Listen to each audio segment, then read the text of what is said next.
Yan po Ma'am Gemma, oh. Meron ka ng punong duhat, meron ka ng puno ng bayabas, may papaya, may saging, Kalabasa. may puno ng mangga. Puro mangga din naman sa kanya yan eh. Di ba? Ewan ko. Napakaswerte mo sa 200 square meter, may mga punong tanim dito. May basura ka pa, may kalabasa ka pa. Kaya lang, may basura. Hindi pa sa kanya yung mangga na yun.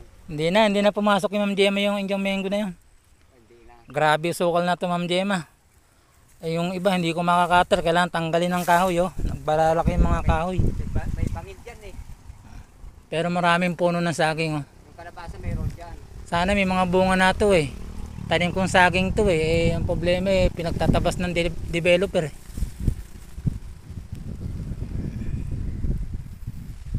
Ang grabing sukal, ito pala nahawang ko. 2:00 na ako nagsimula. Ano dito kasi Kasi napakatagal ko dun sa pagsamba. 2 oras. buti pa yung dun sa Kaya 2:00 na pa ako nag-cutter.